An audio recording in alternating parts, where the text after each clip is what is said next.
ఇకపై మీకు ఇష్టమైన ఫేవరెట్ సీరియల్స్ యొక్క ఫుల్ ఎపిసోడ్స్ యూట్యూబ్లో అందుబాటులో ఉండవు. కేవలం సన్నెక్స్లో మాత్రమే ఫ్రీగా చూడొచ్చు.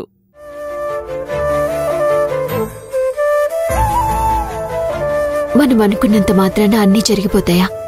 విధిరాతకి మాలాంటి చదువులేని అభాగ్యులు బలవుతారనుకున్నాం కానీ మీలాంటి గొప్పోళ్ళు కూడా బలవుతారని ఊహించలేదు.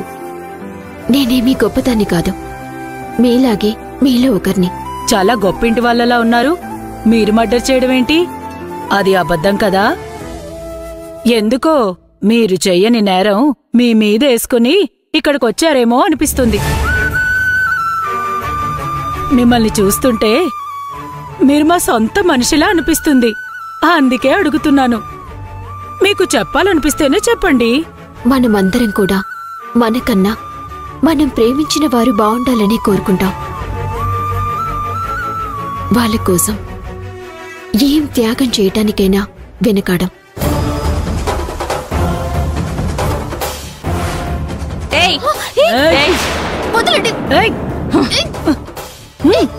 చంపే చంపే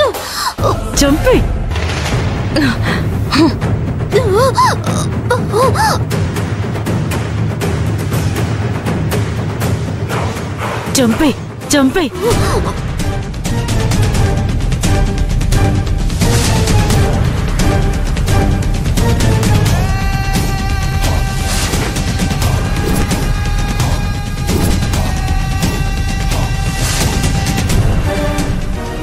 ఏయ్ చంపే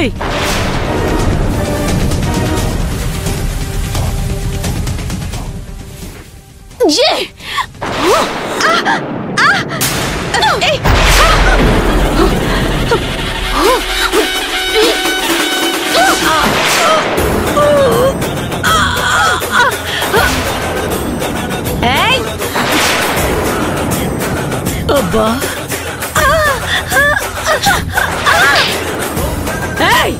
అబ్బా నిన్ను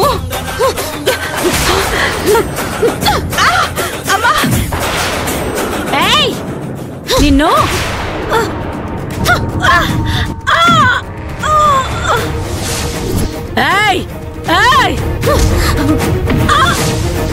అమ్మా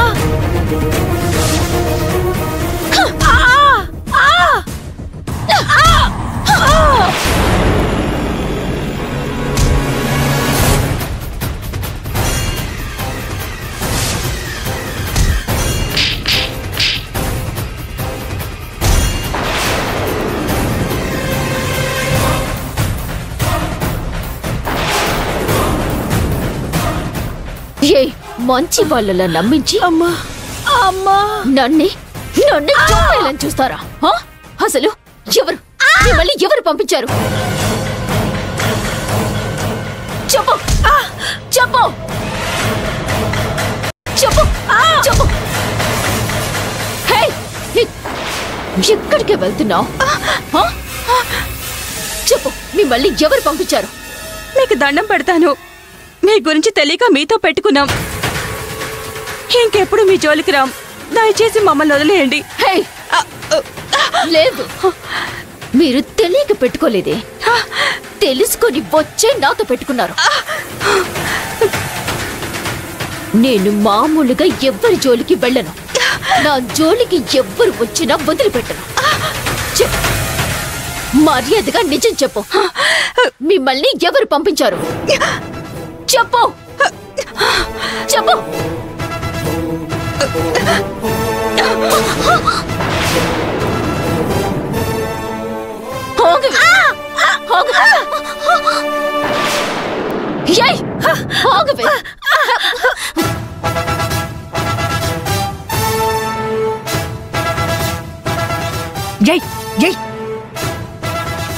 వెళ్ళినప్పటికీ అది కాదు మేడం, లోపలికి వెళ్ళిపో.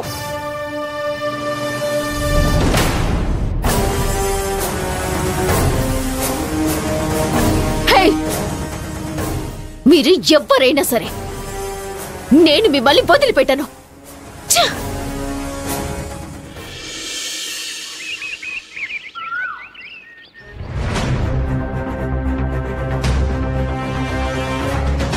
నువ్వు నిజంగా పిచ్చోళ్ళు లెక్కున్నావయ్యా.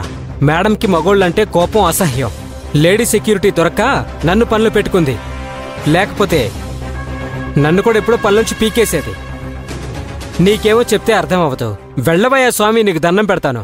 నీకు టైం వేస్ట్, నాకు టైం వేస్ట్. వెళ్ళు.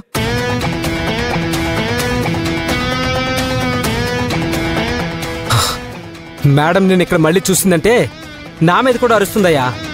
ఇక్కడి నుంచి వెళ్ళవయ్యా, నీకు దండం పెడతా. వెళ్ళవయ్యా. వాచ్మ్యాన్. ఆ మేడం.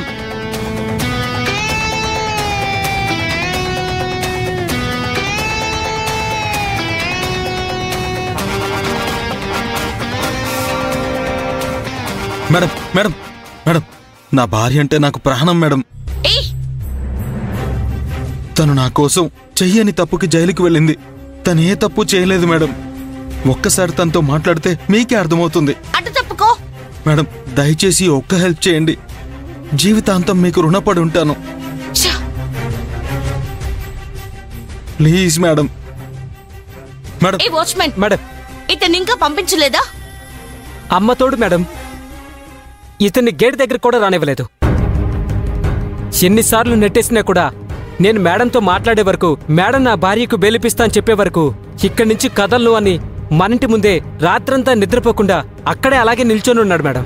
ఇదంతా ఆయన మీద జాలిపడి చెప్పట్లేదు మేడం, నిజంగా ఇదే జరిగింది. చాలా మంది పిచ్చోళ్ళని చూశాను, కానీ ఈయన మరీ మొండోళ్ళలో ఉన్నాడు.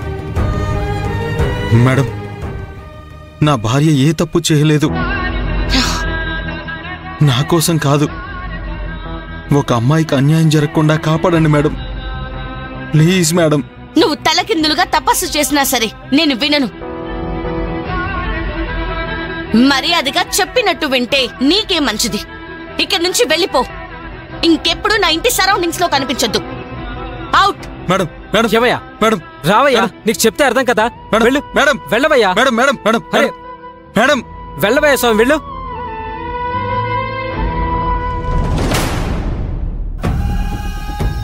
ఏమండి?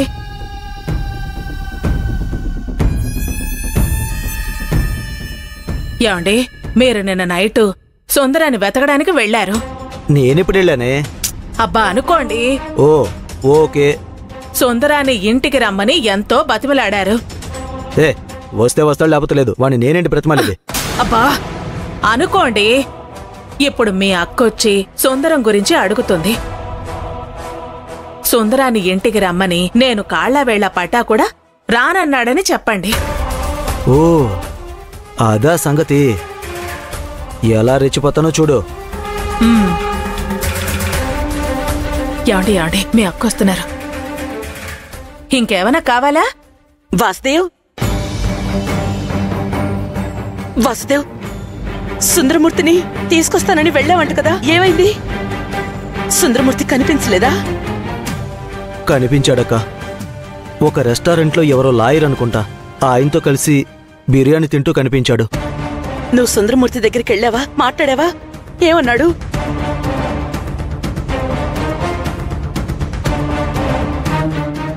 ఏమన్నాడు వాసుదేవ్? సుందరమూర్తి ఇంటికి రాను అన్నాడా?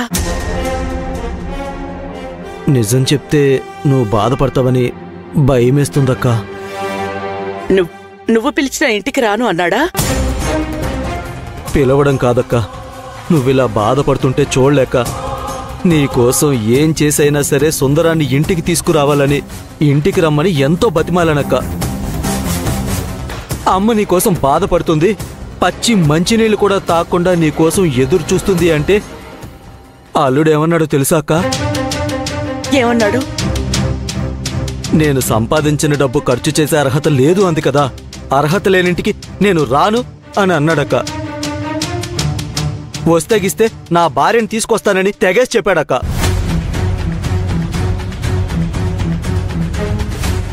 అప్పటి వరకు నీ గురించి ఆలోచిస్తూ అమ్మ తల్లడిల్లిపోతుంది అల్లుడు. నీకు తెలుసు కదా, నిన్ను చూడకుండా అక్క ఉండలేదు అని చెబితే నా భార్య లేకుండా నేను ఉండలేను. ఇప్పుడు నా భార్య కన్నా నాకు ఏది ముఖ్యం కాదు, నా కోసం ఎదురు చూడొద్దు అని అమ్మకు చెప్పు అని వెళ్ళిపోయాడక్క.